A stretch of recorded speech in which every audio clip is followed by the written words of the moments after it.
A student pilots an ultramodern fighter jet to school, terrifying both teachers and students. But the worst part is he's carrying an atomic bomb. He wiped out an entire British naval group alone. It would be a catastrophe. In the dead of night, the British sent a secret Delta unit to investigate. They infiltrate the Dragon country to gather intel on the fighter jet. But they discover the mastermind behind the plane's construction is actually a small mechanical workshop in a rural village in the Dragon country. That day, I was working on a machine in the factory when suddenly, Gary, a former high school classmate, called me up. I heard you dropped out of school to open a machine shop in your hometown. Could you build me a model airplane for a competition? I felt motivated to get to work right away. I accepted immediately. Sure, what kind do you want? I don't have special requirements, as long as it can fly. But above all, it has to look cool so I can stand out. After saying that, Gary sent me some reference photos. I opened them and froze. Damn, they were just conceptual images of next-gen fighters from different countries, and even screenshots from sci-fi movies. I took a deep breath. Okay, what size? What's the budget? As big as possible? The budget is unlimited. You know your buddy isn't short on cash.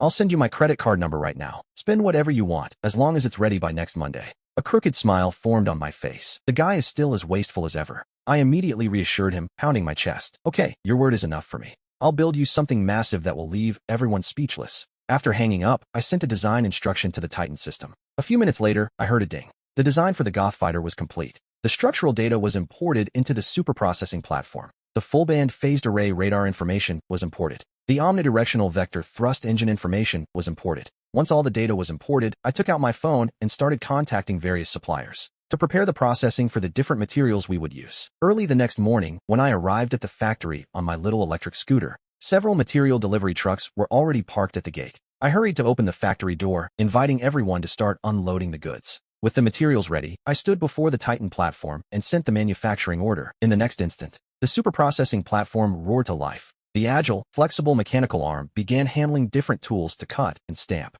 Every step was carried out in an orderly fashion. Finally, as evening fell, the first major component, the omnidirectional vector engine, was finished at last. Staring at the 4-meter-long engine in front of me, my eyes filled with anticipation. Normally, I can only build small things here in the village. Finally, I get to play with something exciting. Over the next few days, the factory's roar never stopped. The mechanical work was relentless. Phased array radar, plasma cannon, synthetic aperture camera, one after another. Precise components were manufactured one by one. Finally, on the afternoon of the 6th day, a steel monster appeared in the workshop, stretching 18 meters long with a wingspan of 11 meters. Weighing 42 tons, the fuselage shimmered with a silver-gray metallic luster, featuring fluid and integrated aerodynamic lines. It was an explosive, cool machine that put James's photos to shame. I could already imagine his stunned face. Thinking of James's reaction gave me a surge of satisfaction. I rented a semi-trailer truck and delivered the Ghost fighter to the University of Science and Technology overnight. I checked the time, 1 a.m. I sent a message to James and drove back through the night. The next morning, in the dormitory of the University of Science and Technology, James woke up and saw 2 unread messages. It's at the sports field. Startup code 8-8. James frowned and muttered to himself. A model airplane with a startup code? 8-8. The other message was from the bank. Mr. James, the limit on your credit card ending in 7-7-8-8 has been exceeded. Please make your payment as soon as possible. Thank you. James froze for a moment, then jumped out of bed. Crap, 8-8. What did you do? That was a limit of 100,000. What kind of model airplane costs $100,000? By then, many students had already gathered on the sports field in small groups of 3 or 5. Everyone was adjusting their model planes. James rushed through the crowd, searching everywhere, but he couldn't find a single trace of a model. Bill and Leo, James's teammates, came running toward him. Master James, where is it? Didn't you say our model was your responsibility? James's expression was grim. He grabbed his phone and sent several voice messages in a row. Will, where's my model? You said it was at the sports field, but it's not here. I said no budget limit, but you actually maxed out my card. Answer me now. The model airplanes were being lined up on the track in all sorts of shapes and sizes.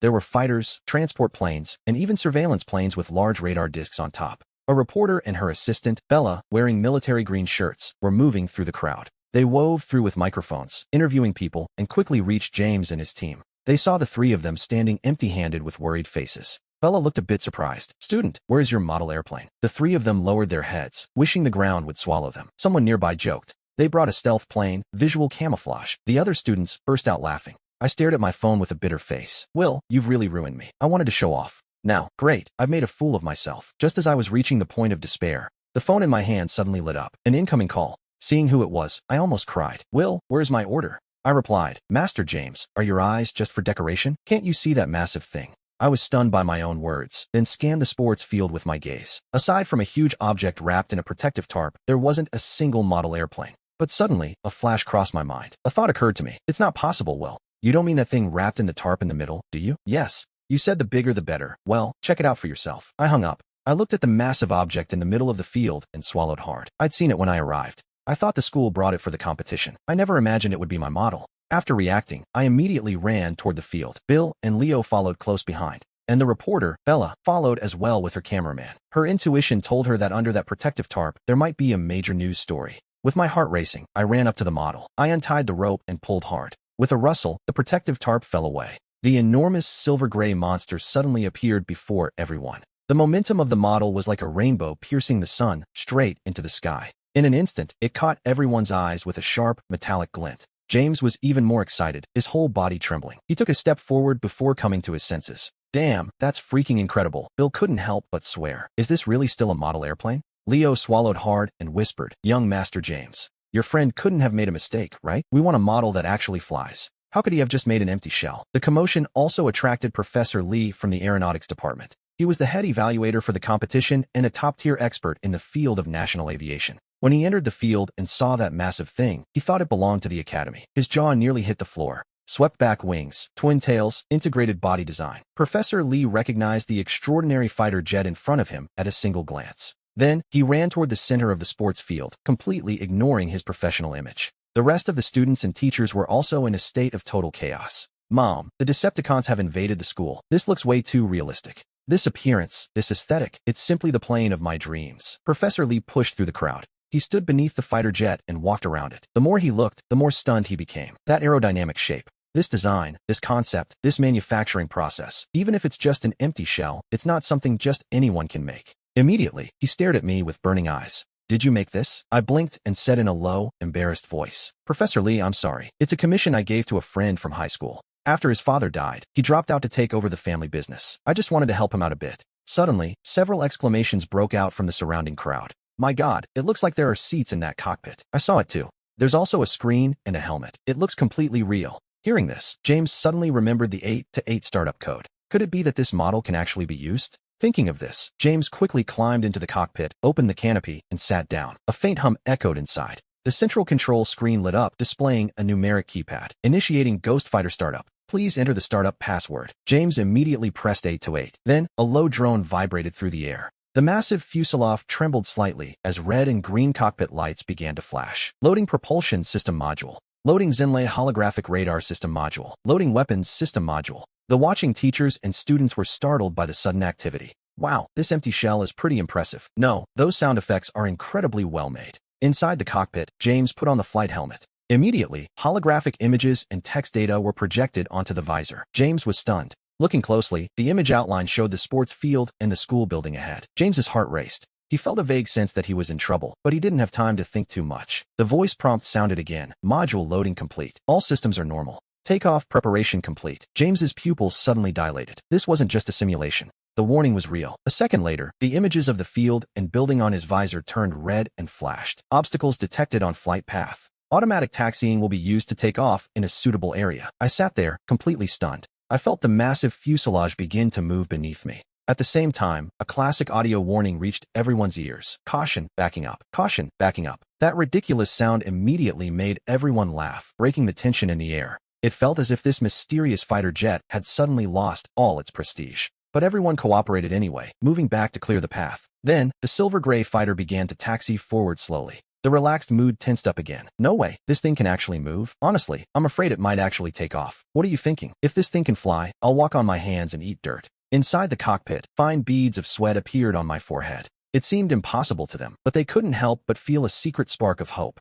At that moment, a new message appeared on the terminal screen. Ready, confirm takeoff. I looked at the two options below, one red and one green. I swallowed hard and pressed the green confirm takeoff button, but before I could even pull my hand back, suddenly, a massive roar erupted. The fuselage vibrated violently, and the rear vector nozzles rotated downward. Blue flames shot out, and everyone stood there, absolutely speechless. Damn, that's a real engine. Did this guy steal this thing? Back at the 601 Institute, Professor Miller was completely dumbfounded by what had been taken. The moment the flames erupted, he realized the plane wasn't a model, it was a real fighter. He waved his arms, screaming at me to stop, but his voice was drowned out by the roar. Seeing the plane begin to accelerate, the crowd finally descended into a total panic. The sports field runway is only a bit over 100 meters long, and the classroom and dormitory buildings are right in front of it. Just when everyone thought they were about to witness a disaster, the jet accelerated. At the moment the Vector engine roared, Professor Miller realized a tragedy was about to unfold at the university. The flames at the end of the runway suddenly flared bright, and the ghost plane, like a fierce cobra, abruptly lifted its nose. It pierced straight through the sky, then banked quickly toward the southeast, heading directly into the firmament. Here in the capital, the air defense positions are densely packed all around. If it's mistaken for an enemy aircraft, the consequences will be grave. Thinking of this, Professor Miller immediately pulled out his phone and dialed a number. Hello? This is Miller. This is Air Defense Headquarters. This is Professor Miller from the University of Science and Technology. A student from the university is piloting a fighter jet and has flown into the southeastern airspace. Please pay attention, track him, and do not shoot him down by mistake. The air defense operator, James, also happened to be a graduate of the university. Though shocked by Miller's words, the priority was finding that jet. However, looking at the screen, he asked, Professor, are you sure? Yes, but even though we're looking southeast, we haven't detected any target on radar. But just as he finished speaking, he heard a massive roar coming from outside the window. James stood up and leaned out the window to look. A silver-gray fighter jet flew past at low altitude, trailing a conical vapor cloud behind it. James was instantly stunned. That is the physical manifestation of a fighter jet breaking the sound barrier. But immediately after, an even more terrifying thought crossed his mind. Why isn't the surveillance radar reacting at all? This is the FB-2 active electronically scanned array radar. Not even a stealth fighter should be able to hide from it. Now, it just flew right past my eyes, and the radar doesn't show the slightest fluctuation. Realizing the gravity of the situation, James immediately pressed the emergency call button. Attention all units. A model fighter jet has entered the southeastern airspace, requesting the Air Force to intercept it immediately. An instant later, at the South Kyoto airport, a mighty Dragon fighter jet roared into the sky. At that moment, on board the Ghost fighter, I was in a state of extreme excitement, especially after breaking the sound barrier. It was pure joy. Piloting a fighter jet through the sky is a man's true romance. Actually, I was terrified at first, but I slowly realized something. Thanks to the intelligent voice interaction and the autopilot assistance, flying a fighter isn't that hard. I checked the holographic status bar, speed Mach 1.21. With 138 tons of fuel left, I felt like everything was perfectly in place. There was still plenty of room to increase speed. Just as I prepared to accelerate, a message appeared. Warning, a friendly fighter jet is approaching from behind, distance 50 kilometers. It scared me half to death, but I quickly understood. This is the capital, after all. It's not strange at all for there to be other fighter jets around. I slowed my jet down slightly and prepared to give a friendly greeting. Behind the Ghost fighter, the Air Force pilot, Sean, was flying a J-20 jet. He was closing in rapidly at a speed of Mach 1.4. Staring at the blank radar screen, Sean couldn't help but complain. I don't know what kind of model this is, but my elite Flying Tiger team has to intercept it? What are the bosses thinking? Suddenly, a black speck entered his field of vision. Sean pushed the throttle forward slightly. The fighter jet roared and gave chase. The black speck in the distance grew larger and larger in his sight. Sean's jaw dropped further with every passing second. You've got to be kidding me. What kind of model looks like that? I'm practically face to face with his exhaust nozzle, and the radar still shows nothing. What kind of stealth technology is this? Soon, the two fighter jets were flying side by side. Sean finally saw the full silhouette of the Ghost fighter. Damn it. This thing looks like a Decepticon invasion. If anyone else calls this a model, I'll slap them twice. Got it. He quickly switched to the general emergency frequency. Fighter jet beside me, pay attention. This is Captain Sean from the Eastern War Zone, Flying Tiger Team. Identify your unit. I waved my hand at Sean through the cockpit and reported in. This is Jimmy, a student from the aviation department at London University. I'm currently conducting a flight experiment with a model airplane. Hearing this, the corners of Sean's mouth began to twitch uncontrollably. If you're really a model airplane, then what am I? But he didn't say it. He just ground his teeth in silence. Flight experiments must be declared in advance. Please land immediately. Even though I hadn't had enough yet, I had no choice but to obey. I prepared the fighter jet I was piloting for the return trip. Suddenly, a red dot appeared on my holographic mask. Alert, alert. Target detected ahead. An unknown fighter is approaching. Distance, 700 kilometers. I suddenly had a brilliant idea and immediately informed Sean. Reporting to Captain Sean, an unknown fighter is approaching from 700 kilometers ahead. Sean replied with an irritated tone. Do you think you're an early warning plane, detecting things at 700 kilometers? Captain, there really is an unknown fighter jet. It's now at 680 kilometers and moving at high speed. Sean, of course, didn't believe a word of it. Many early warning planes don't even have a detection range of 700 kilometers. How could a fighter pilot see that on his radar? Still, because of the potential danger, and following the rule of never taking military matters lightly, Sean reported it to ground headquarters anyway.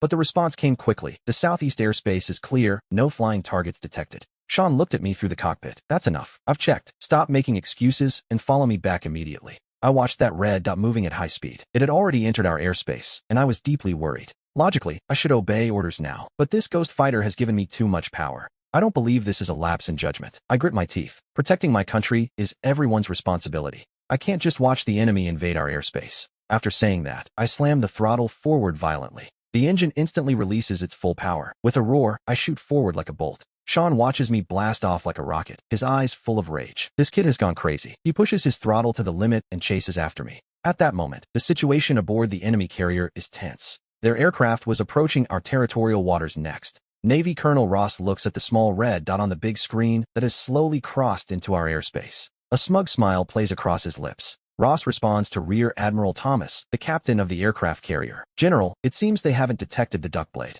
Their radar isn't as powerful as they claim. Thomas, sitting behind his desk, leans back in his chair. He lifts his eyelids indifferently. The duckblade possesses the most advanced stealth technology on the planet. It's impossible for them to detect it. Duckblade is a new type of drone developed in secret, integrating advanced technologies like extreme stealth, hyperagility, and an AI combat system. Even the Pentagon has high hopes for the duckblade, expecting to use this fighter to achieve future air dominance. The purpose of this mission is to verify the duckblade's actual combat capabilities. At that moment, the duckblade drone has skillfully invaded our airspace. The duckblade drone is equipped with a high-definition imaging camera. It begins silently photographing fields, cities, factories, and skyscrapers without missing a single detail. After being relayed by satellite, the images are transmitted to the carrier's command center screen. Thomas looks at the images with satisfaction and calls out, "Colonel Ross, if the Nighthawk returns safely, I'll recommend the Pentagon buy them in bulk." Ross beams, already seeing dollar signs. My ghost fighter was flying at full speed. I looked at the display and saw my speed had already reached Mach 3. The throttle wasn't even floored yet. I wondered, what is this plane? Did I steal it from Cybertron? But I can't overthink now. On the central screen, the red dot of the unidentified fighter is getting closer and closer. The enemy has invaded our airspace. It's a blatant violation. I'm furious as I stare out the cockpit window. Seeing the distance between us continue to shrink, I can't help but feel nervous. After all, this is my first time in the sky facing a real enemy situation. Finally, a small black dot enters my field of vision. Both of us are moving at extreme speeds. The small black dot enlarges rapidly in my sight. The moment we cross paths, I finally see the approaching enemy aircraft clearly. It's a dark cyan drone, all sharp edges and corners, with a nose that has no cockpit. The most hateful part is the eagle flag symbol on it. I lean closer to the window. I'm furious and immediately send a voice command to turn around quickly and lock onto the target. On command, the ghost fighter abruptly lifts its nose and performs a Cobra maneuver. It performs emergency braking in midair, and then the tail of the plane swings strangely, executing a sweeping movement similar to a car drift. The entire fuselage completes a 180-degree turn in the air. Fortunately, I'm protected by an anti-G suit and only feel a slight lack of oxygen in my brain. When I come to my senses, the ghost fighter is already tailing the Eagle drone. My eyes dart around as a plan forms. A bold idea comes to mind, and I slowly position myself directly over the Eagle drone. Since you've come all this way, let me give you a taste of some holy water. Don't say we don't know how to treat our guests. I'll give you a warm welcome. Immediately, I lightly press the fuel drain button in the corner of the panel. In an instant, the fuel pours out like a waterfall in midair. The yellow fuel pours directly onto the Eagle drone. By chance, Sam, who had caught up, witnessed what I was doing. He dropped the wooden stool in his hand, completely terrified. Holy crap, these students really know how to play dirty. On the aircraft carrier Ford, the scene where the two planes cross is transmitted to the combat room screen. The operator is busy sending return instructions to the drone. But suddenly, the screen shakes slightly and several split screens immediately turn to static. It seems to have been sprayed with some kind of yellow liquid. Panic erupted in the combat room. Crap, what is this? It's fuel. Return immediately and exit the mushroom airspace as soon as possible. The operator hurriedly sent instructions, trying to force the Eagle drone into an emergency return. Seeing this, how could I let it escape so easily? I performed another aerial drift. Sam's eyes were about to pop out of his head. Is this even a plane? Newton's 3 laws can't control it, can they? I stuck myself right back onto the Eagle's tail. I immediately turned to Sam for instructions, but he still hadn't decided whether to let go or not. The plane was in a very dangerous spot. Sam, looking at the drone's sinister logo, was also furious and immediately requested instructions from the war zone. This is 8237. A drone with a sinister logo has been detected in the southeast airspace, invading mushroom territory. Authorization to open fire. A second later, the order came from the war zone. Authorization to open fire. It is not necessary to shoot it down. The response from the war zone was unmistakable. A simple drone dares to openly invade mushroom airspace. If we don't shoot it down, what are we saving it for? New Year's? After receiving the order to fire, Sam's gaze sharpened and he immediately switched on the fire control radar. With a swish, the hidden missile bay opened and a PL-10 close combat missile extended out of the bay. It shot out like an archer's arrow and, in the blink of an eye, reached the rear of the Eagle, piercing it like a sharp bolt. I opened my eyes wide, thinking the PL-10 would succeed on the first try, but the Eagle drone performed a strange lateral drift. As it dodged that deadly blow, I was shocked. It can avoid a PL-10 attack at point-blank range. This drone's maneuverability is explosive. Just as I was preparing to launch another attack, Will's voice suddenly came through. "Captain Sam, why not let me try? Isn't it just a model? It might even have weapons, like a plasma laser cannon." Hearing this, Sam was stunned for a moment, then said, "All right, if you can, go ahead." Will then issued a voice command. "Lock target, ready to attack." An elegant aiming reticle appeared, moving perfectly with my line of sight. The Titan's radar switched to fire control mode, locking firmly onto the target. I was finally going to hit that sinister drone. My heart pounded with excitement. I took a deep breath and pressed the attack button. A ghostly blue beam pierced the sky like a sharp sword, accurately striking the annoying drone in front of me. It erupted into a brilliant ball of light and fire. The scene left Sam completely speechless. Shot down. It was actually shot down. Will pumped his fists with excitement. Direct hit. I had taken down the sinister drone. Meanwhile, inside the Ford aircraft carrier's operations room, a sharp electrical screech rang out, several screens went black instantly, and the Night Raven lost its signal. There was no doubt about it. The Night Raven had been shot down. Thomas's face was as gloomy as a storm cloud. He said bitterly, "Notify the Pentagon. File a protest with the Mushroom Army and demand full compensation." "Sir, the Mushroom Army has already cut our direct line." Hearing his subordinate's response, Thomas lost his composure and screamed, "Damn it, then notify the White House." Meanwhile, in the mushroom sky, the Titan and the J-20 formation were heading home. Sam opened the emergency channel to Will. "Comrade Will, follow me now. Return to the war zone immediately." I was stunned. Then I realized the war zone had shifted. The military definitely has its eye on the Titan. But this Titan cost me a fortune to build, and I haven't even had enough fun yet. So I said sheepishly, "Commander Sam, can I go back to school first? I have a competition to finish. It's a direct order from the war zone. Do you think this is a market where you can just haggle?" I replied grumpily, then changed my tone. "If you won't let me go, fine, but you can't catch me anyway." With that, I turned the Titan. Sam was left stunned by my sudden maneuver. Before he could say a word, he saw the Titan streak past, leaving him behind in the blink of an eye. I pushed the fighter to Mach 4 and sped away into the distance. 5 minutes later, I appeared over the University of Science and Technology. Dean Miller sighed in relief seeing the fighter return and immediately cleared the crowd. He prepared to receive me as I looked down. The crowd moved like ants on the sports field, but I didn't land immediately. Instead, I nudged the stick and began my long-dreamed-of solo performance. First, a cobra maneuver, then a falling leaf. Finally, the main event, an aerial drift. When I pulled off this move that violates Newton's third law, the entire sports field fell into a total frenzy. "Young Master Will, stop your magic powers. Newton's coffin can't take any more. This is just a model airplane contest. Why did you bring a transformer to the party?" High in the sky, I completed all the maneuvers. I landed on the sports field with a sense of deep satisfaction. I jumped out of the cockpit, and everyone immediately rushed toward me. This frantic scene left me not knowing which way to turn first. As a result, I accidentally tripped over my own feet while walking. The entire crowd immediately burst into laughter. The perfect display was ruined at the very last second, but that didn't dampen anyone's enthusiasm at all. Professor Miller took the lead and asked me, "Will, my friend, who actually built this plane? Is it really that classmate you mentioned?" "Of course, Professor Miller, you don't know the half of it. I only asked him to help me build a model airplane. Who would have thought he'd give me a straight-up fighter jet like this? And to build this plane, he even sold his own car." But hearing this, Professor Miller's brow furrowed in confusion. Building a fighter for $1 million on a credit card? Is that something a sane person says? Then Ben pushed through the crowd and asked, "Will, where exactly does your classmate work?" "It's not at the major aerospace institutes or the top defense firms. It's his own machine shop called Titan, just a small factory lost in the countryside." Everyone was speechless again. How can a rural machine shop build a fighter jet? It's unbelievable. Just as the reporter, Sarah, wanted to ask more questions, several military jeeps burst onto the sports field. Professor Miller stood in front of everyone as soldiers jumped out. The man in the lead had a square, stern face and general stars on his shoulders. Professor Miller was stunned. It was General Harrison, head of the 101st Division of the Capital War Zone. He immediately stepped forward quickly. "General Harrison, we are honored by your visit from so far away." Harrison looked at the ghost fighter parked on the sports field, his eyes shining with a burning light. Then, he looked away with difficulty and turned toward Professor Miller. "Professor Miller, your confidentiality work is done far too well. How could such a futuristic fighter be created without a single leak?" Professor Miller gave a bitter smile. "To be honest, this is also the first time I've ever seen this plane. Besides, this plane doesn't come from the university, but from a rural machine shop." Hearing this, General Harrison was completely dumbfounded. "A rural machine shop? Is this a joke?" "No, but since there were many people around, he didn't press the matter further. Instead, he turned to ask for the comrade, Will, who shot down the drone. No one on the field knew he was the one. Immediately, a general murmur broke out through the crowd again. I hurried forward and saluted General Harrison. Sir, it's me. General Harrison examined me from head to toe. Then, with his hands behind his back, he said in a deep voice, Kid, you disobeyed orders. You left the war zone and returned to school. We'll deal with that later. That said, he looked at the people around him again and said solemnly, From now on, the sports field is cordoned off. No one is allowed near the fighter. As for what happened today, not a single word must be leaked to the outside world. There is a lot of information we still need to confirm about this fighter jet. For now, large-scale reporting is not appropriate. You all understand the implications. Immediately, several soldiers quickly surrounded the fighter jet. The defense troops on the sports field also got to work and established a perimeter.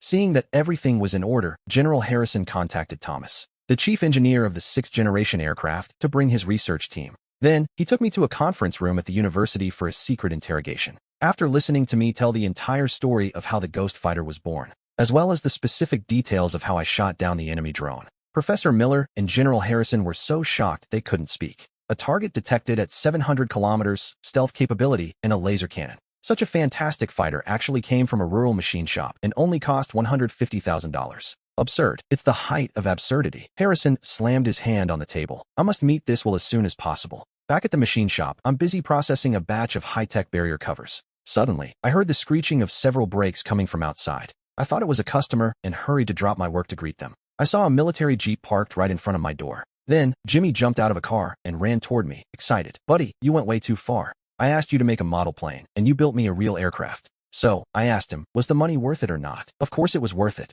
At that moment, the other people in the car also stepped out one after another. Jimmy hurried to lead me to an elegant old man with graying temples. Professor Thomas, this is the Will I told you about. I was surprised to see this man too. Thomas Young, a National Treasure academician and chief engineer from the Academy of Sciences. He is a legendary figure who has been all over the news. I rushed over to greet him. I didn't expect to meet you in my lifetime. It's an honor. No, the honor is mine. Forgive my excitement. Thomas Young laughed and said, Perfect, then we are even. I saw the Ghost Fighter you built. I almost had a heart attack from the excitement. Everyone laughed at his humor. Jimmy continued the introductions, pointing to the others who had arrived in the vehicles. This is Professor Lee from the University of Technology, and this is Mayor Miller. I greeted everyone. Good grief, they are all military leaders or academic giants. I'm going to land a huge order today. After a few jokes, I invited everyone inside. But as soon as they crossed the threshold, they saw a bold advertising slogan on the wall, specializing in aircraft carriers and nuclear submarine maintenance. Missile polishing, satellite dusting, space station maintenance. What on earth is going on here?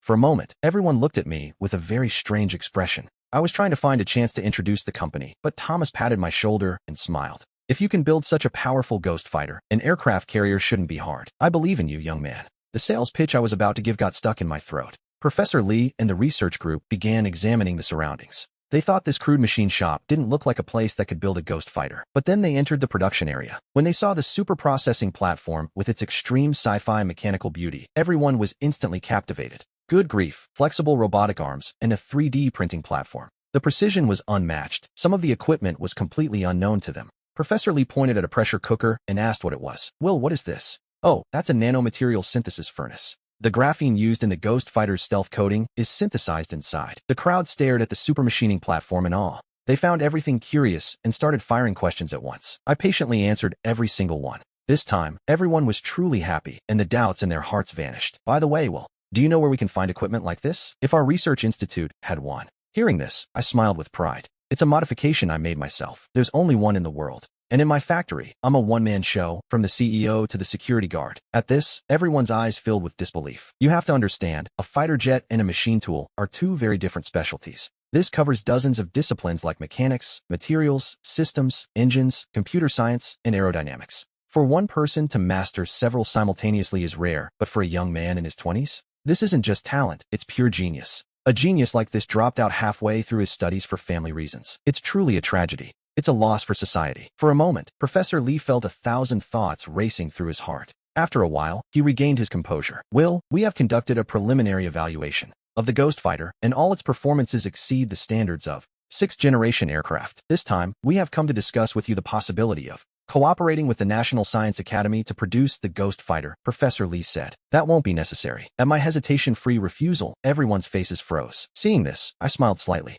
Please, don't misunderstand. You can see for yourselves, production capacity here is very limited, and The production technology for the Ghost Fighter isn't difficult. I can give it to the country for free. Hearing this, everyone present was shocked again. As scientific researchers, they understand better than anyone the research and development required for an advanced fighter. How much funding and effort is needed? For example, the F-22 Raptor. It is said that just the research and development costs reached $31.1 billion. Now, the young man in front of them says he'll give it away. Many people's eyes filled with tears. But in fact, my thinking is very simple. The system can only be operated by me and cannot be used as a mass production line. So it's better to give the technology away. This can be used to win their favor. Everyone here is a major figure in the country. At that point, I could also secure massive orders. Ryan wiped his tears and patted me on the shoulder. Brother, with your heart, you could be chosen as one of the 10 most inspiring people in the country. Why don't you ask for money? Professor Lee was even more moved. He grabbed my hands, trembling. Will, I know your patriotism, but the country will not let you suffer a loss. As I said, you provide the technology and the state produces it. Each fighter will give you a certain percentage. After thinking it over, I found Professor Lee's proposal was more reasonable for me. Even though I got this technology for free through the system, I still need to make a living. And I need to get my wife's agreement in person. All right, no problem. I'll take 10%. Anyway, aside from the technology, I can't help with anything else. But it's obvious Professor Lee still thinks that's unfair, especially after hearing my comments about donating it for free. Fearing I would suffer a loss, he decided to set the commission at 50% right as everyone was discussing it enthusiastically. Suddenly, Ryan exclaimed, "Boss, look at the news quickly." The Ghost Fighter went viral. The news was exploding. My small shop was now the center of national attention. The province was pouring in millions. It was time to move on from being a simple merchant. I had to think bigger. The pressure was rising like a volcano, and the attention was tightening like a belt around us. The outside world was watching my every move as if I were in a desert wasteland. I didn't have much time left, but with my knowledge, I discovered that. Professor Lee nodded with a smile. It's true, the current situation isn't ideal. But what is there to fear? By the way, Will, the performance of the Ghost Fighter still needs to be fully explored, so I'd like to invite you on a trip to Kyoto with us. Seeing Professor Lee's personal invitation, I accepted very gladly. I'll go. Soon, everyone set off together on the road back to Kyoto. Along the way, we arrived at a secret base on the outskirts of Kyoto. In a hidden hangar, I saw the fighter again. Inside the hangar, a group of technicians was performing measurements and research on the Ghost Fighter. Seeing this, I pulled a USB drive from my pocket and told Professor Lee, "Here is all the data." I gave him the Ghost's technical specs so they wouldn't have to work so hard. Professor Lee's hand was trembling. He took the USB drive and held it in his hands as if it weighed a ton. Marcus and General Miller also had solemn looks on their faces. It was no wonder. Professor Lee's hand was shaking. Saying this USB is worth millions is a massive understatement. The technology inside is enough to change the world order. After collecting his emotions, Professor Lee said the data only serves as a technical evaluation indicator. He said the best way to test the Ghost's actual combat power is to conduct live combat drills. Hearing this, General Miller immediately perked up. "Combat drills are a great idea," he said. "Everyone has heard a new fighter arrived, and they want to know more about it. Wait for me. I'll organize the pilot's arrival immediately." Hearing this, Ryan stood up at once. "Boss, no pilot needed. I can fly it." I pursed my lips and also raised my hand. "Chief, let me fly it. I built this fighter myself. Nobody knows the Ghost better than I do. To truly exploit its power, you must fly it with heart." General Miller and Professor Lee looked at each other and finally nodded. After all, even Ryan had no trouble flying it. Then, I climbed the boarding ladder and entered the cockpit. After settling in, I reached out my hand and stood up. General Miller stood up immediately. I pressed a specific button and heard a click. A section of the fuselage behind the cockpit slowly ejected, magically revealing another seat. Professor Lee and the others were stunned. It turned out the Ghost Fighter was a two-seater model. Yesterday, they had studied it for a long time, but they hadn't noticed a seat could be ejected here. I explained in a low voice. To be precise, it can be adjusted to a single or two-seater. The rear seat can be removed. If necessary, it can be used to install functional modules. By the way, General Miller, didn't you say there would be a combat drill? You can organize a squadron to test it first. Hearing this, everyone's eyes widened instantly. They looked at me as if I were crazy. Marcus was also amused. "Will, you probably don't know that a squadron has 24 planes. Fighting a whole squadron by yourself is basically impossible." "Don't worry, General Miller. In the past, the American F-22 achieved a score of 144-0. I have advanced weapons, even if I don't use the top-tier ones. It's normal to fight a squadron." "No, it's not normal, not at all. The Americans were in one-on-one duels. Besides, the data from the Americans is very exaggerated. You're young, but quite a braggart." With that kind of attitude, Professor Lee looked at Marcus and me. "You two are arguing nonstop." Professor Lee calmed the situation. "Marcus, why get angry with a kid? Let's consider it an extreme pressure test to explore its potential. It doesn't hurt, right?" Hearing this, Marcus was left speechless. Marcus coughed lightly. He didn't want to argue with a kid, but a young recruit coming in and saying he'd challenge a squadron alone was too disrespectful. Now that he heard Professor Lee's words. He understood he had overreacted. He immediately gave the order. Falcon team, assemble immediately to prepare for a confrontation exercise. Following Marcus's order, every department acted quickly. I looked at Ian, who looked like a shriveled eggplant off to the side, and said with a laugh, "Young Master Ian, get in. You sit in the back." Ian climbed into the cockpit almost without hesitation. A few minutes later, the Ghost Fighter slowly headed to the runway after a thorough inspection. "Everything is ready. We can take off." Hearing the intelligent voice prompt, I'm in no hurry to take off. Instead, I take out my cell phone, find the Ghost Fighter in the Wi-Fi list, and enter the number 88 times to connect. The Ghost Fighter is equipped with global connectivity. It's like a giant mobile Wi-Fi, a feature I added specifically. Ian's mouth in the back seat is wide open, large enough to swallow a whole engine. A fighter jet with Wi-Fi? Are you serious? So next time I can play online in the sky. Of course, if it didn't have Wi-Fi, how could it be an ultra-modern fighter? Alright, let's get ready to take off. Then, I look straight ahead. I gently press the start button. Hum. The Vector thrust engine emits a roar. Blue flames burst out. The Ghost Fighter lifts its nose and accelerates in just 50 meters. It takes off like lightning and shoots straight into the sky. Then comes the stunt show I've already seen once. It's still just as exciting. It's incredible. This short takeoff wouldn't even need a catapult on an aircraft carrier, would it? That's right. 24 F-20 fighters, arranged in 8 groups of 3, taxi neatly down the runway. They begin to roll down the track, accelerate, and take off. 10 minutes later, all 24 planes have taken off. In the ground command area, the operator looks at the dense dots moving on the screen and reports. Report, Chief, I don't see. The radar isn't detecting any Ghost Fighter. Marcus nods without saying a word. I had already heard about the exceptional stealth capability of the Ghost Fighter. Whether it's ground radar or air radar, no one has been able to detect the Ghost Fighter yet. It truly lives up to the name Ghost. Suddenly, a target appears on the radar screen. Looking at the small blinking dot, I feel like the hunter in the takeoff zone. At that moment, a voice suddenly comes over the channel of communication. Chief Marcus, I just activated the electronic lens. You saw it, didn't you? The smile on Marcus's face freezes instantly. 1 against 24, and he activates the electronic lens? It's too insulting. Old man Thomas can't help but laugh at his side. Old Marcus, it's like giving you a 2-body head start. Marcus snorts. Then he changes the communication channel and says, "Attention all groups. The Ghost is in airspace 17. Go hunt it down." I feel the thrill of the hunt. I'm going to show them what happens. They won't catch me. Bye-bye. Please, you've never seen a hunt like this. Alert, stay sharp, and keep your head in the game. First, I close the electronic lenses, switch the targeting system to exercise mode, and check the elevation. The enemies are deployed all around the Ghost Fighter as if they had cast a heavenly net. I calmly check the center console. Everything was ready. The target directly ahead has closed to 50 kilometers. I immediately issued a fire control order, and in the next second, a crosshair reticle appeared on the new visor. I immediately locked onto one of the targets. Target locked. The plasma laser is ready. Hearing the intelligent alert, I pressed the attack button immediately. 50 kilometers away, in a J-20 fighter, the pilot heard a piercing fire control radar alarm. He tried to break away with a maneuver, but a beam of blue light arrived, leaving him no time to react. The pilot flashed a bitter smile. Team leader, I've been hit. Be careful. But as soon as the words were spoken, another beam of blue light crossed the sky. The team leader's voice, with a bitter smile, also reached everyone's ears. I've been hit too. In the ground command room, Marcus watched the radar screen with a grim face. The dots representing the J-20s were disappearing one by one. The Ghost Fighter, like a showman, wove in and out of the Flying Tiger's encirclement. It was a total massacre. The only hope was to attack from behind. So Marcus turned his gaze to the 3-man team, led by Sam on the screen. At that moment, after a wide flanking maneuver, they reached the rear of the Ghost Fighter, wondering if they would have the chance to launch an attack. However, Marcus's hopes were dashed. The team led by Sam, who thought they were hidden, was already being watched by the Ghost's 360-degree radar.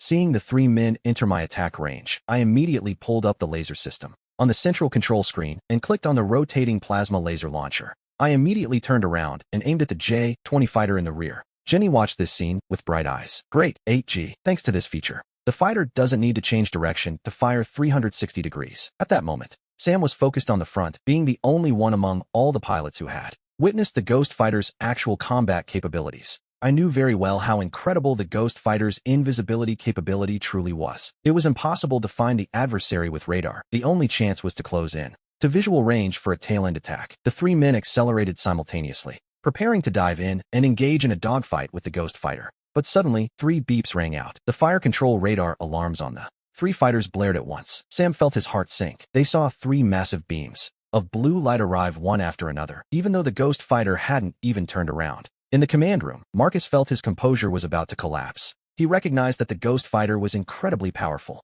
but the Flying Tigers were also an elite Type 101 team. He thought this would be a tactical showdown, but he didn't expect that against absolute force. All tactical skills would be useless. What showdown? This was simply one-sided abuse and a total dimensional strike. Thomas and Lee, the two of them, were also shocked. The Ghost Fighters' actual combat capability far exceeded their expectations. When they saw the score reach 12-0, Thomas couldn't help but say there was no need to continue the fight. Let's end the comedy. Marcus sighed helplessly and nodded. He understood that Thomas was thinking of the reputation of the Flying Tiger Brigade. If they were really defeated 24-0, it could seriously undermine the confidence of this elite team. Besides, now they mostly felt lucky. Lucky that the Ghost Fighter belonged to our side. In the future, the Flying Tigers could also have the Ghost Fighter. Thinking of this, Marcus felt more relaxed and ordered everyone, the fighter jets, to return to the base. A few minutes later, under the western twilight, the Ghost Fighter, like a victorious athlete returning home, landed slowly on the runway. Thomas watched this scene, thrilled. Immediate mass production. That same night, I went back to my room at the base. I saw Jimmy sharing a live stream with me.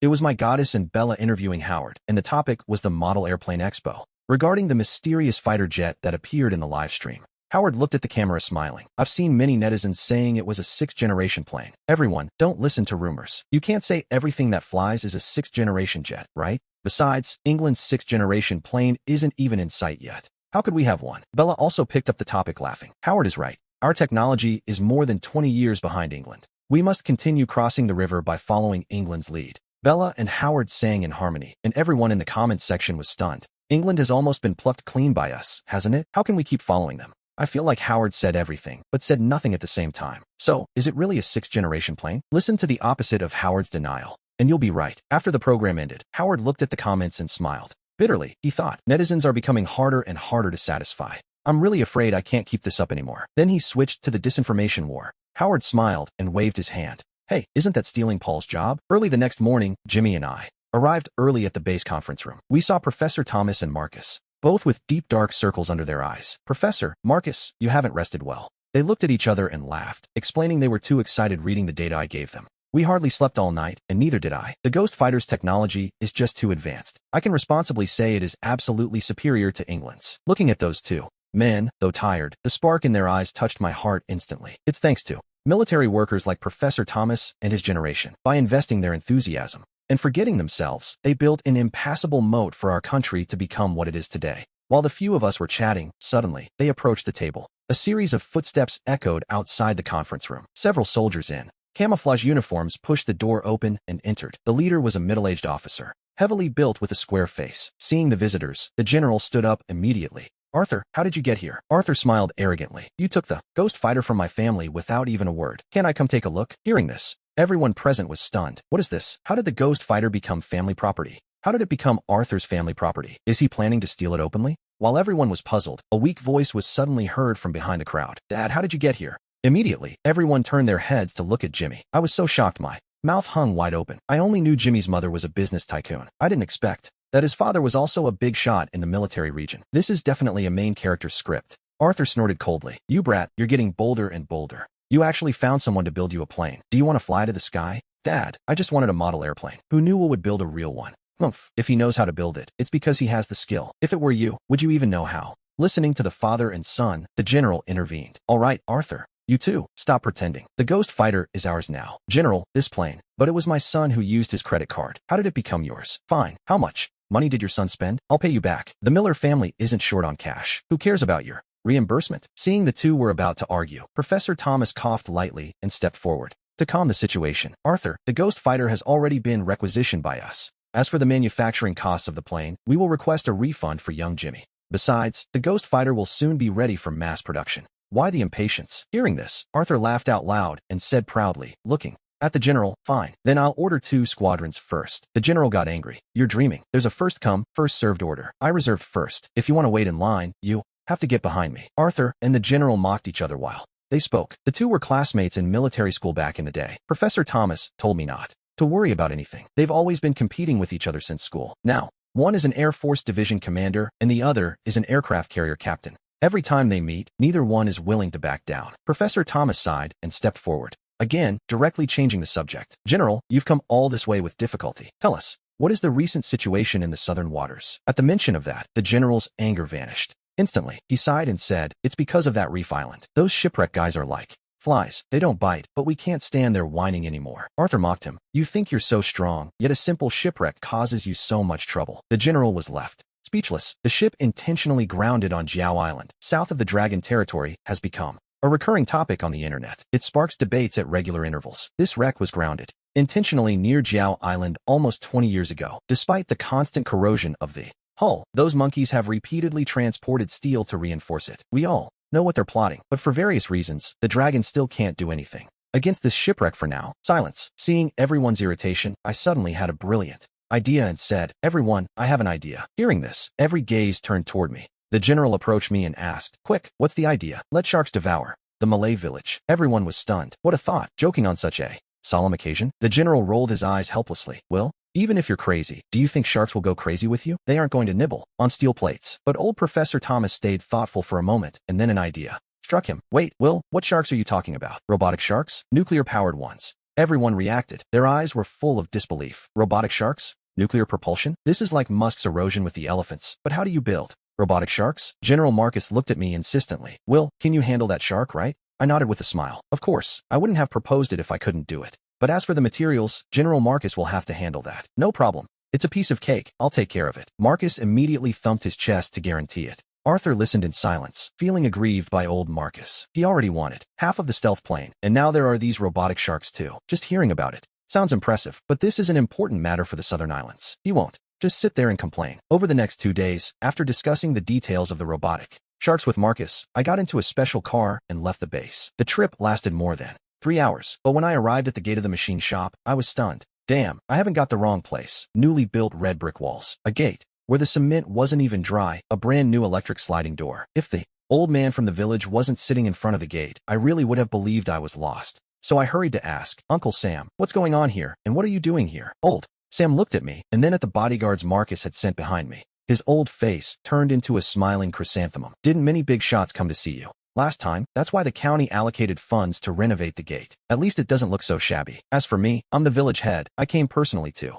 watch the gate. Don't worry, with Grandpa here, not a single screw will go missing." Hearing Uncle Sam's words, I didn't know whether to laugh or cry. Fortunately, after walking around, I discovered that aside from the lawn they were repairing, nothing in the factory had changed. That same afternoon, Marcus didn't just deliver all the materials I had listed. He also sent dozens of soldiers to stand guard at the gate and cordoned off the entire machine shop, prohibiting anyone unauthorized from approaching. Poor Uncle Sam was hired and fired on the very same day. Once everything was ready, I went to the workshop to activate the Sky Tiger system. I officially began the biomimetic manufacturing of the robotic sharks. As I gave the orders, the super processing platform roared to life again. 3 days later, an 18-meter-long shark with grayish-white skin appeared on the workshop workbench. The triangular head looked fierce, the titanium-manganese alloy teeth shone with a cold light, and the shark's skin was smooth to the touch. However, all that is secondary. The most important thing is the performance. Its speed reaches 200 knots. The bite force can reach 200 tons, and the power can hit 5,000 horsepower. With this, I don't have to worry about failing to demolish that pile of scrap metal. But one alone isn't enough. So, I went back into beast mode. A full month later, the 10 mechanical sharks were finally completed. Marcus also made arrangements in advance for the designated personnel to come, clear the way, and prepare the transport. On the day of departure, the soldiers who came to collect the goods saw the mechanical sharks in the workshop and were absolutely stunned. They were so shocked they couldn't close their mouths for a long time. "Comrade Will, you didn't steal this from a Jason Statham movie set, did you? It's too realistic and terrifying. The sharks in stores are just snacks compared to this. You can use it with total confidence. In 1 month, I guarantee that rotten ship will be gnawed until not a crumb remains." Everyone immediately organized the crew to start moving them. Dozens of large transport trucks formed a long line that stretched out of the town. The scene was quite spectacular. I was about to take a good rest when I received a call from Marcus asking me to follow the convoy to the naval base. I thought it was about helping launch the mechanical sharks, but I didn't expect it to be about another important matter. It turns out that after the Hawk drone was shot down last time, the enemy had held numerous negotiations demanding that we return the wreckage of the Nighthawk. They were furious. They claimed they would conduct tripartite joint exercises with their allies at sea. What is even more outrageous is that the area delimited for this exercise was actually located near our own territorial waters. This behavior is clearly a deliberate provocation. While listening to Marcus tell the story, I understood everything. "Uncle Marcus, what did the higher-ups say? Do they need me?" Marcus nodded and then spoke. "The decision was made to reveal the Ghost Fighter ahead of schedule and use military exercises as a deterrent. But considering the base pilots aren't familiar enough with the Ghost Fighter, they would like you to come and give flight instructions. Hearing this, I stayed silent for a moment, and a bold plan quickly formed in my mind. I stood up straight and said seriously, Uncle Marcus, let me fly the Ghost Fighter. Currently, there is only one Ghost Fighter, and no pilot has received flight training for it yet. So, I am more fit for this than anyone. After hearing my words, Marcus stood up immediately and refused. Well, no, you can't fly. This exercise carries certain risks. I can't allow you to have an accident. The others, hearing this, also nodded. I looked at everyone and slowly laid out my plan. Silence reigned in the conference room. There was shock,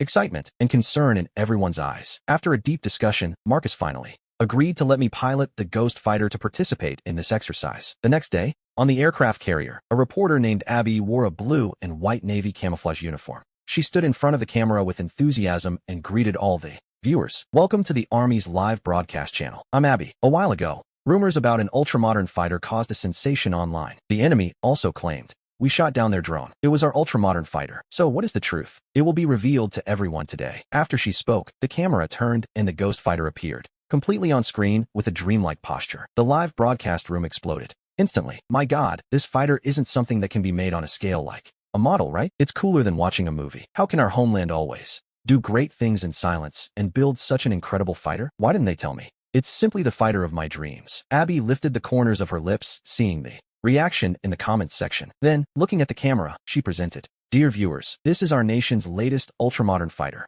the Ghost Fighter, which we have developed. Next, I will board the Ghost Fighter and participate in today's exercise to show everyone its performance. Soon, Abby climbed into the back seat, and I, in the front seat, had already put on my camouflage uniform. The number of people watching the live stream skyrocketed instantly and kept increasing. Even netizens from other countries joined in. Look, they must have stolen the technology from the West. It doesn't look that special. Our South Korean KF-21 is the best in the universe. Our Sukhois can shoot it down. Seeing the comments from netizens around the world, our local netizens laughed and mocked them. Sure, your Western generals are so good. We'll want your technology in 100 years. Meanwhile, at the command center of the aircraft carrier, Elder Tang watched the live broadcast with concern. Marcus, is this really appropriate? The Ghost Fighter's data will be leaked in this first live broadcast. It doesn't matter. It's real and fake at the same time. Even if they see the data with their own eyes, they won't necessarily believe it. Besides, this action is a demonstration of strength. There's nothing wrong with showing our power. At that moment, the Ghost Fighter accelerated through the air. Mach 1, 2, 3, 4.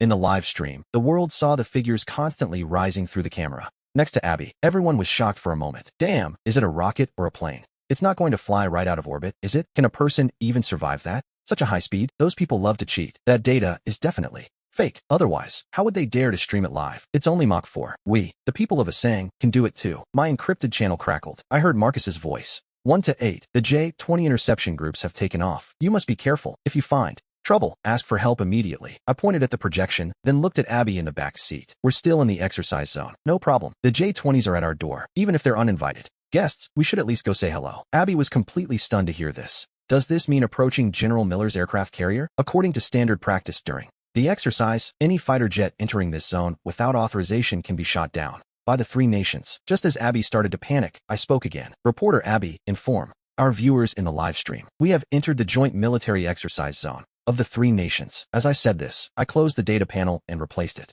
with the radar screen. If the fighter jet position stayed on the data panel, and General Miller's commander was also watching the live broadcast, then our position would be exposed. Seeing this, Abby had no choice but to take a deep breath and continue reporting. Dear viewers, currently the Ghost Fighter has entered the military exercise zone of the three nations. Next, we will take you to have a friendly look at General Miller's powerful aircraft carrier. The netizens in the live stream exploded in an instant. Holy crap, what a friendly look. Challenging the joint army of three nations live. My homeland is too tough. Wait, even the Westerners can see the broadcast. What kind of operation is this? On the Ford aircraft carrier, Ross and Thomas are also watching the live stream together. When they hear Abby's words, Thomas is completely stunned. What? Is our country really piloting a fighter jet? Seeing the live stream entering the designated exercise zone. How does the Dragon country dare to do that? Thomas immediately ordered a radar inspection, but after looking around, no radar could detect it. Thomas frowned. Could it be a stealth bomb launched by the Dragon country? Or has their fighter jet stealth technology made another breakthrough? Thomas looked at the empty radar screen, thought for a moment, and gave the order. Order all Japanese and South Korean planes to engage. The three-nation fighter jets in the combat zone took off on a search immediately. At that moment, let it not be Japan and South Korea who lead the way. Soon, fighters took off from the Ford aircraft carrier. On the radar screen of the live stream, countless enemy aircraft targets lit up instantly. The eyes of the netizens in the live stream room were glued to the screen. Wow, there must be hundreds of planes, right? This is even more exciting than a Hollywood movie. In the command room of the Hong Seng aircraft carrier, James's face was stern. The targets danced across the radar screen. This represents that the coalition forces of the three countries have deployed almost entirely. A feeling of regret surged in James's heart. I didn't know if what that kid said was true or a lie. If not, losing such a genius would be a great loss for the country. At that moment, I was flying the Ghost Fighter at an ultra-low altitude of 5 meters above the sea. Waves crashed on the sea, and occasionally a wave rose up, nearly hitting the nose of my plane. Everyone in the live stream room was screaming with excitement. "Brother, fly higher. I'm almost drowning here." Abby had never experienced such a terrifying scene before. She was absolutely petrified. "Comrade Will, we should fly a bit higher. There are hundreds of planes up there looking for us.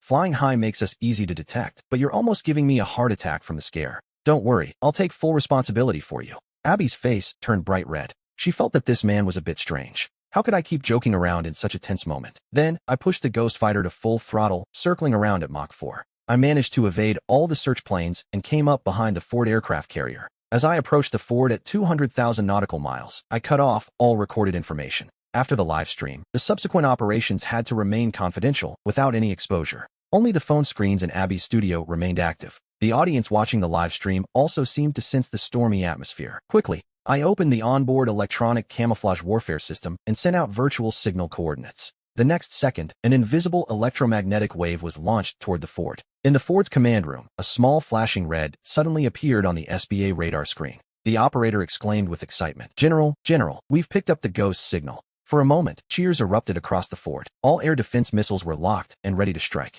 One Standard Missile 3 after another lunged toward the Ghost Fighter. At the same time, an alert immediately blared from inside the Ghost Fighter. Several missiles have locked onto the virtual target. I curled my lips into a slight smile and adjusted the camouflage system. In the live stream studio, Abby cooperated by providing commentary on the real combat. "They are firing 20 air defense missiles at us. It's terrifying. Will I be able to make it back alive?" The Ghost Fighter escapes quickly. Its speed is amazing, but the launched missiles lose all contact. And that dazzling red dot continues to flicker on the screen. General Thomas's face was grim as he grit his teeth. "Order the 3rd, 7th, and 91st Squadrons to pursue the Ghost immediately. It must be shot down." 100 planes roared to life at full power, launching from the Ford. On the Ghost Fighter's central control screen, I watched the group of fighters moving rapidly southeast. The opportunity has arrived. After saying that, I hugged the sea surface again, flying at a very low altitude toward the Ford. At that moment, Thomas was staring nervously at the central control screen for the Ghost Fighter. The Ghost Fighter vanished from the radar screen, and suddenly an exclamation came over the channel. "General, this isn't good.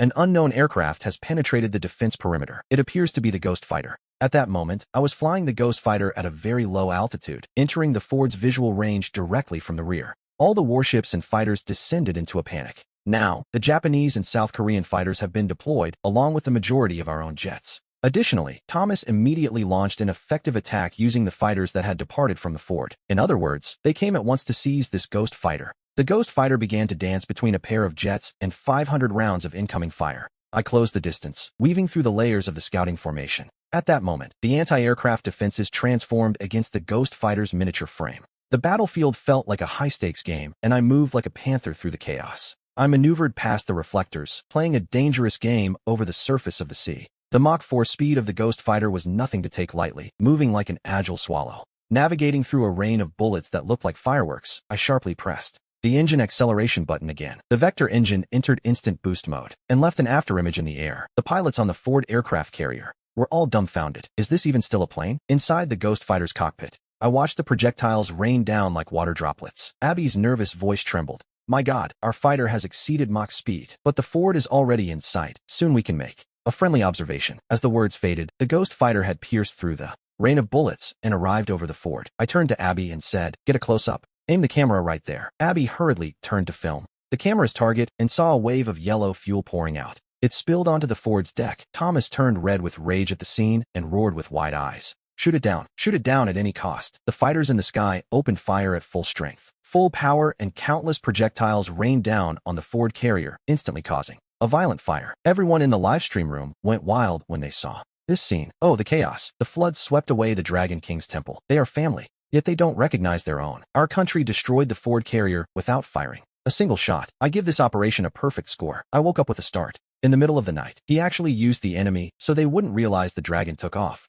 The dragon took off to destroy itself. This is a true dream. However, After the excitement, everyone couldn't help but worry again. There are hundreds of fighters from the Alliance, Japan, and South Korea coming. The Ghost Fighter won't escape this time. However, just as everyone clenched their fists, the Ghost Fighter performed an aerial drift. I turned the nose and pulled back behind the Ford aircraft carrier again. In the command room of the Hong Sang carrier, Jim's racing heart finally relaxed. This show of force was risky. The results were 100 times better than expected, especially that last maneuver. It was simply exhilarating. I hadn't felt this happy in a long time, and Sarah was still in shock, but she kept broadcasting the live stream diligently. Dear viewers, our friendly observation of the Ford is over. The exercise mission has officially ended. A perfect success. We are about to return. I checked the information on the central control screen. There's almost no fuel left. If we don't head back, we'll have to ditch. Thomas, on the Ford, was exasperated. As the captain of an American aircraft carrier, in decades, he had never suffered such a humiliation. Shoot them down for me. General, the Ghost is moving too fast. We'll be out of the exercise zone soon. A few minutes later, a small black appeared on the horizon. I saw the Hong Sang aircraft carrier for the first time. The massive ship looked like a steel monster. I circled the Hong Sang twice at low altitude over the sea. The deck crew cheered and waved. I opened the communication channel immediately. Hong Sang, this is Ghost. Will, you're finally back. Jim's voice betrayed his anxiety and excitement. He followed the entire live stream. The Ghost Fighter challenged the air and naval forces of 3 countries and returned unharmed. This completely exceeded his imagination. Uncle Jim, I must return to base immediately. I won't be landing on the Hong Sang. According to the plan, the Ghost Fighter was supposed to take off and land on the Hong Sang. It was meant to show strength, but it's no longer necessary. Understood. The chief is watching you too. I'll send 2 fighters to escort you. After all, the Hong Sang still faces the coalition forces, and situations could arise at any moment. The Ghost Fighter and I are now protected like giant pandas and cannot stay in this dangerous place. Half an hour later, escorted by 2 state-of-the-art fighters, the Ghost Fighter landed. Slowly at the base, a large group of people was already waiting near the runway.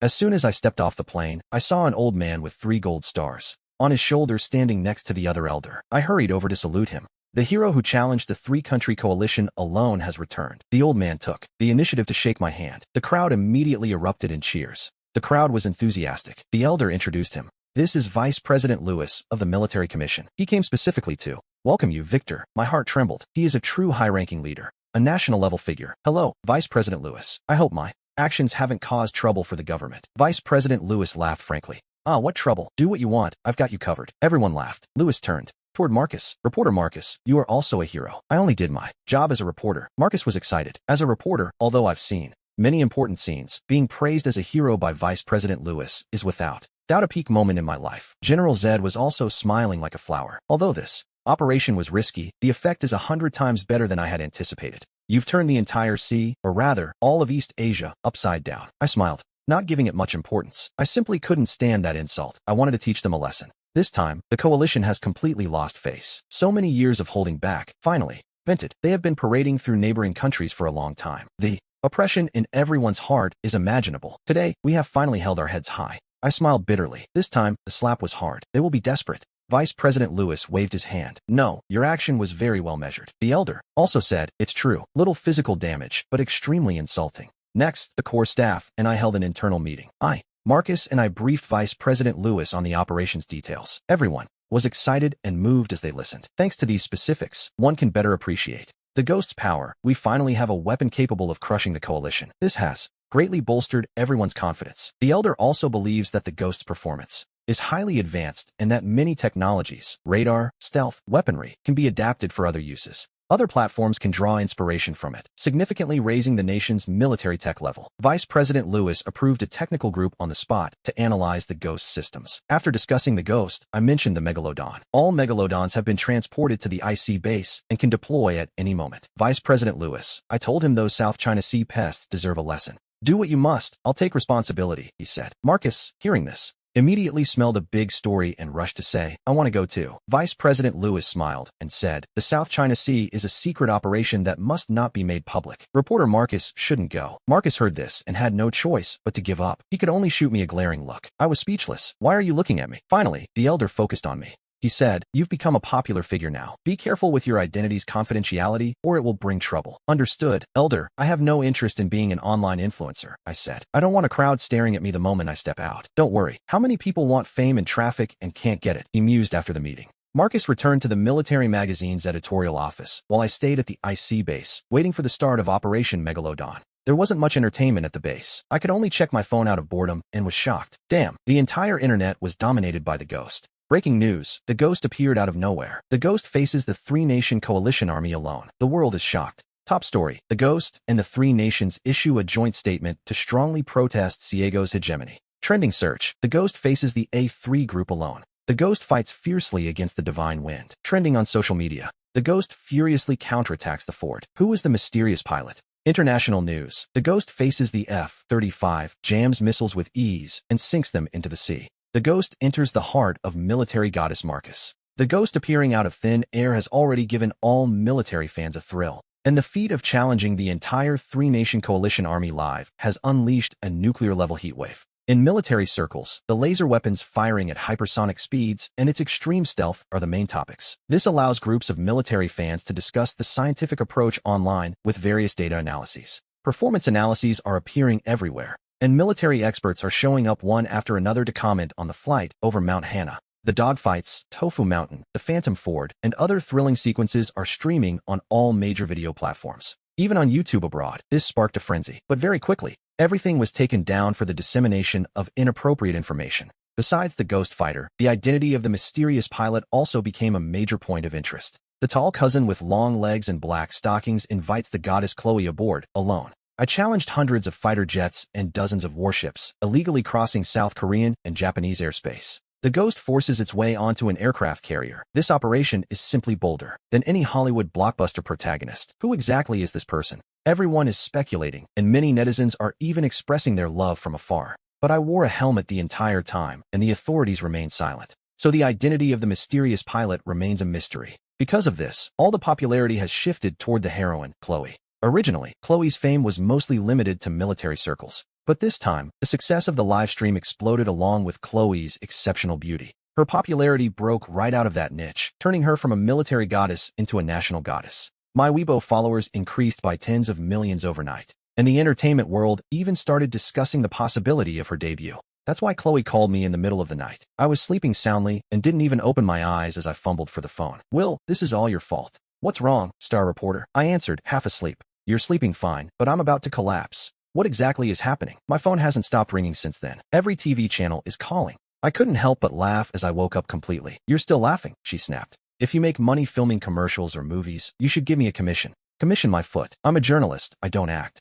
"Journalists can't act? Making money isn't shameful. If you want to film, then film." "Anyway, I'm not doing it. Do what you want." "I'm going back to sleep." "I can't sleep." "If not, I'll come warm your bed." "Pervert," she yelled. The next morning, I get up and check my phone. I see that Kim has sent me a WeChat contact card with a message. "Add her. She's my cousin, a real beauty." "Why do that?" "To introduce you." I add her that same day. The other person immediately places a voice call. "Hello, good morning. My name is Sarah. I'm Kim's cousin." "Hello, I'm arriving at the base right now to discuss the shark matter." I didn't react immediately to what she was saying. "Kim is my uncle. He's the one who sent me." Okay. I understood right away. Kim had mentioned he would send someone to help me carry out Operation Megalodon, but I thought it would be Navy personnel. I didn't expect his cousin. "It's not practical over the phone. Let's talk in person in 10 minutes. A luxury Audi drives straight into the base. Sarah steps out of the car, long legs and black stockings. S-curve figure, tight skirt, high heels clicking on the floor. Tap, tap, a powerful rhythm. I'm stunned. "You're Will, right?" Sarah extends her hand. "Hello, Miss Sarah." I shake it lightly. She smiles gracefully. "No need to be formal. You and Kim are classmates. You can call me Sarah.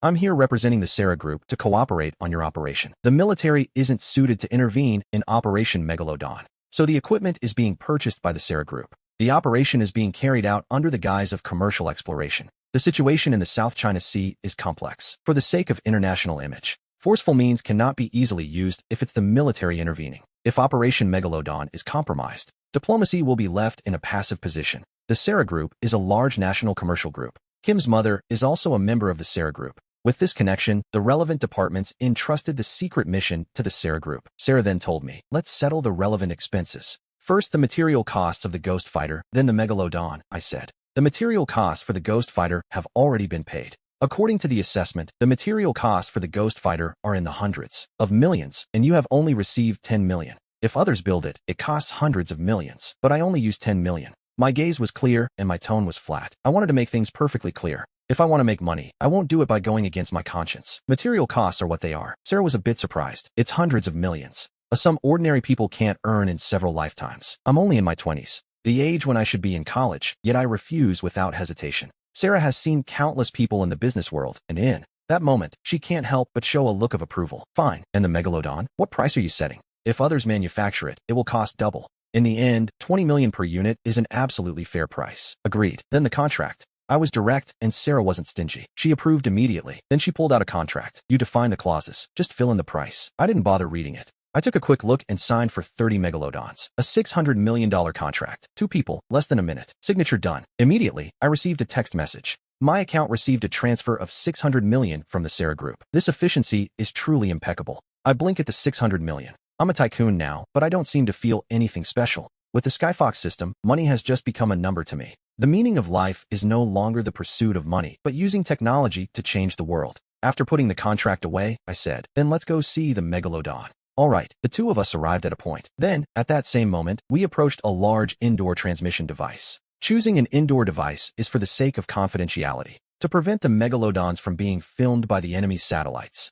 30 Megalodons are lined up on a steel platform. Their white teeth look menacing. Their massive bodies are terrifying. Sarah let out a scream and jumped straight onto me. I enjoyed this little bonus as if it were real. It's too scary, Sarah complained, laughing. If it weren't, why call it bionic? Inside, there's an LCD screen and keyboard buttons. It was designed specifically for this, the Megalodon control console. After startup, the shark's giant mouth opens and closes. The body twists slightly, as if coming to life. Can this shark really bite through an iron ship? Sarah asked like a curious little girl. I smiled and picked up some steel tubes from the floor. I stacked them and shoved them into a Megalodon's mouth. The Megalodon's steel teeth closed with a crunch. Under the bite force of 200 tons, the steel tube was as fragile as a lollipop and was snapped in two. Sarah was stunned. It was even more impressive than in a Jason Statham movie. Of course, they're going to gnaw on warships. If the teeth aren't good, it won't work. All right, let's get to work. I gave instructions at the console. The Megalodon's body swayed, and they jumped off the platform one by one. They splashed into the pool channel, sending up a massive amount of water. Once in the water, the Megalodons looked alive, snapping their steel teeth. They moved fast and fiercely, circling the pool.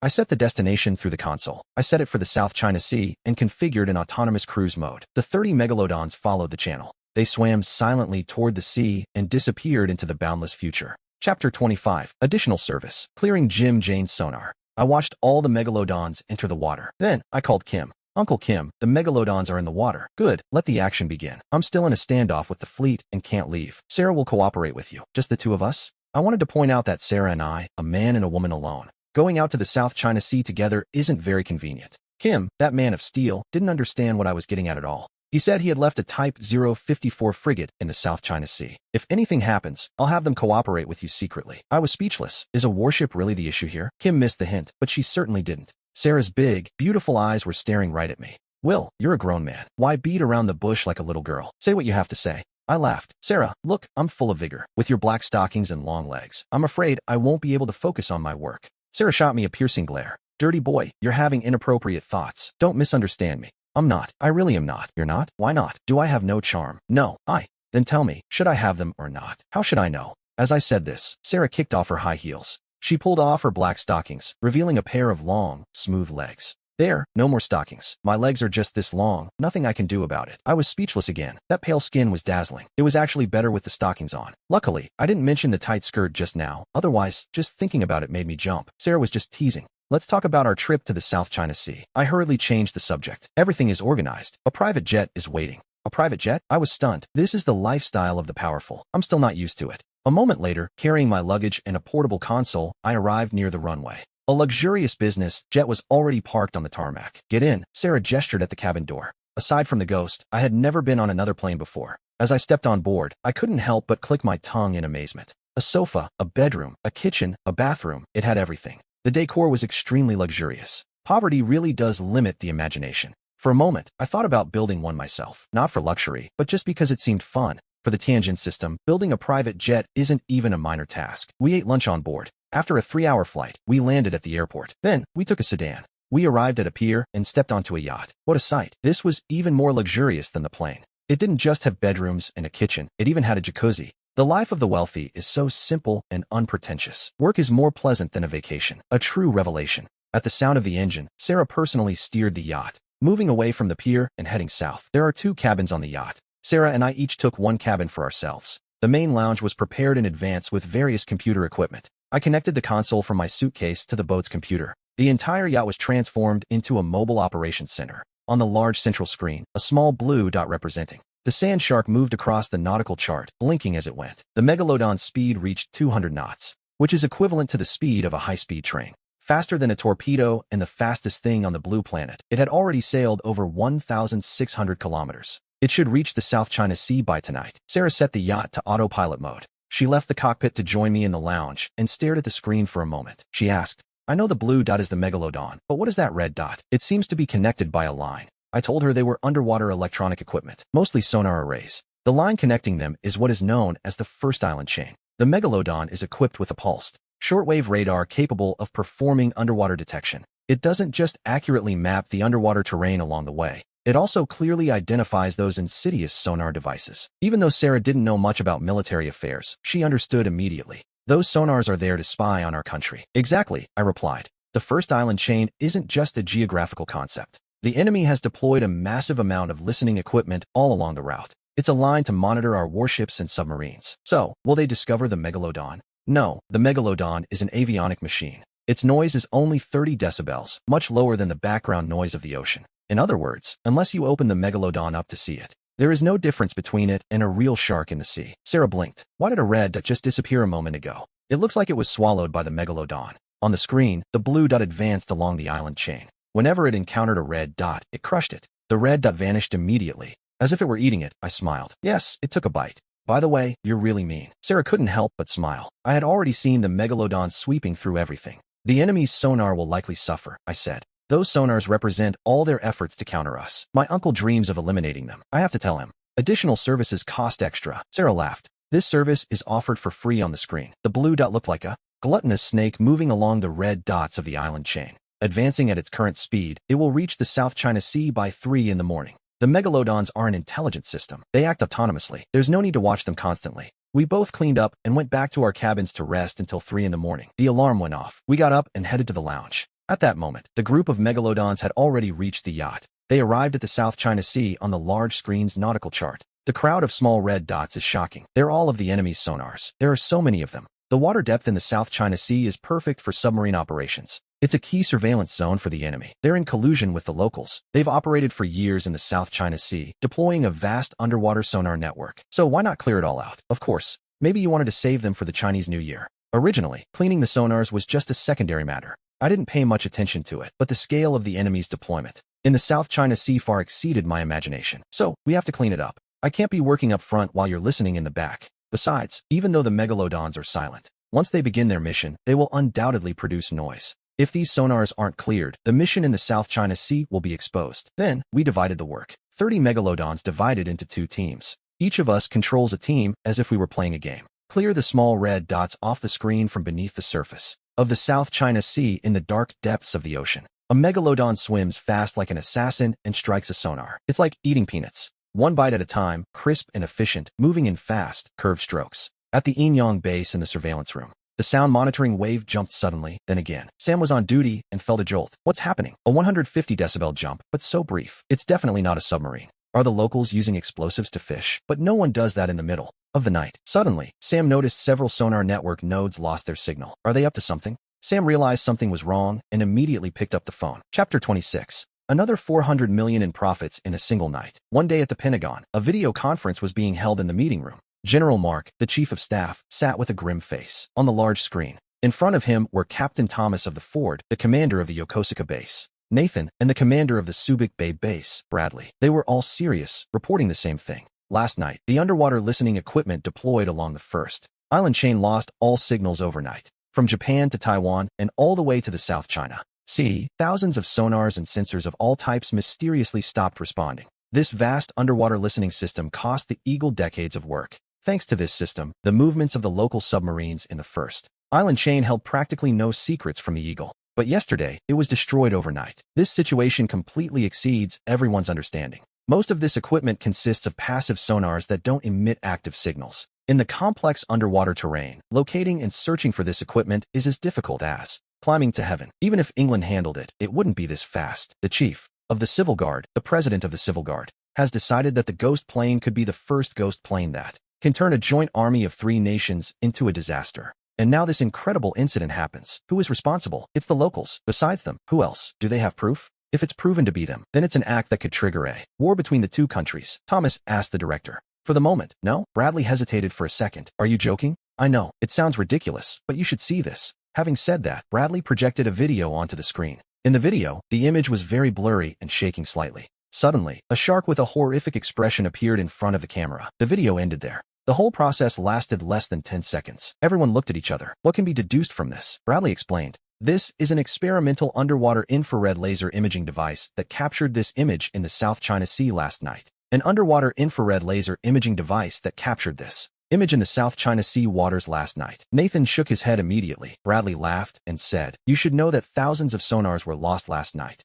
Did all the sharks in the sea reach an agreement to gnaw on our sonars? Bradley shrugged his shoulders. It's helpless, but it's the only proof we have for now. Thomas said, there's also a possibility it's a robotic shark. Can I do anything? The locals control them. Bradley, in fact, could not deny that possibility. But after expert confirmation, the shark in the video, aside from its large size, is an ordinary shark in terms of infrared reflection characteristics. It's too ridiculous. I'd rather believe Godzilla did it. It's true. It makes no sense. Molly remained silent for a moment and then spoke. Continue investigating this matter, but don't disclose it for now. I will inform the president. The Pentagon meeting ended. The two of them slept. The Secretary of Health met on the yacht belonging to Will and his partner. I fought until 7 yesterday morning to finally eliminate the small red dots inside the 10-dash line. And the yacht reached the South China Sea waters, but it didn't immediately approach the Renai Reef. Instead, I anchored 50 nautical miles away and stopped after waking up at noon. Will reported the situation to General James immediately. On the other end of the phone, James jumped for joy on the spot. Boy, how many did you clear? About 8,000. More than 8,000? James was stunned.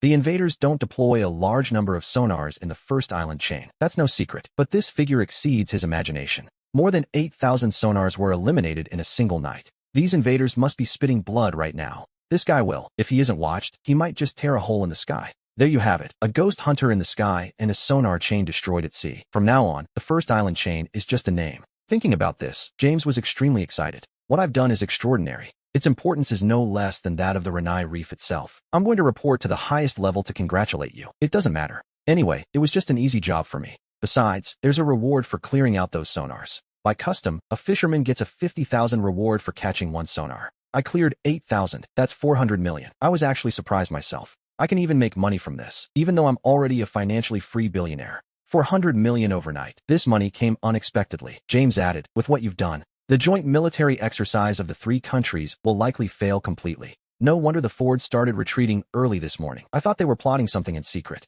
In fact, after the ghost hunter caused havoc in the Yellow Sea, the joint military exercise was already in chaos. The three countries filed protests, but they were ignored. The underwater surveillance network, patiently cultivated, was wiped out in a single night. This sneak attack made the invaders spit blood. Thomas has already requested it. The early suspension of the exercises, and the White House has approved this request. Whatever happens, tonight I'll launch action against the BRP Sierra Madre. Clean up their trash. Contact me anytime if you need anything. I had just hung up the phone when Sarah came out of the bathroom wrapped in a white bathrobe. Her two long legs were smooth and shimmering. Her hair was still damp from being washed. With her seductive and lazy aura, I couldn't help but swallow hard as I looked at her. This woman really doesn't see me as a stranger at all. What are you looking at? Haven't you ever seen a beauty before? Sarah gave me a look of pure disdain. I felt embarrassed and quickly changed the subject. I said, 400 million. What? 400 million. Clearing one little red dot last night carries a 50,000 reward from the state. We cleared 8,000 of them. That makes 400 million. We split it 200 million each. Sarah was stunned when she heard it. Then she jumped for joy. Damn, that jump gave me a nosebleed. This woman isn't wearing anything underneath. I was speechless. New money. You only made 200 million. Try to be more refined. To be fair, even though Sarah is a wealthy woman, most of her fortune is tied up in Zhou Group stocks. The actual cash she has on hand isn't nearly as much as the sudden windfall I just made. The private jet and luxury yacht are owned by the Zhou Group and don't personally belong to Sarah. Therefore, to Sarah, 200 million is no small sum. After the excitement died down, Sarah spoke up immediately. Then hurry up and activate my Galadons. Find more red dots so we can keep profiting, she said. I smiled. She truly is a business elite. Her reaction time is incredible. There are likely many targets in places like the Persian Gulf and the Mediterranean Sea, but I haven't heard of them having a reward policy. Sarah blinked her large eyes. That doesn't matter. We'll start a company for underwater exploration and waste cleanup. People will pay. The idea seemed feasible, and my eyes lit up. I felt a new door opening for me. With a towel on my head, I thought, wow, I'm going to be the richest man alive. The world has suffered under oppression for too long. People will definitely be willing to pay. Chapter 27. Swearing to exterminate the villains. Sarah quickly expanded on her idea and continued. Besides that, what other tech do you have? We'll partner up. You handle the product, and I'll handle the clients. I reflected for a moment. It wasn't a lack of technology, but military tech can't just be sold. Just like that, you need government authorization for everything. For example, the Ghost Fighter, radar technology, and stealth technology, or even laser technology. Any of those could be sold for a high price. But these technologies are simply too advanced. Neither the military high command nor I would ever consider selling them abroad. However, right now, there is one technology that is very suitable.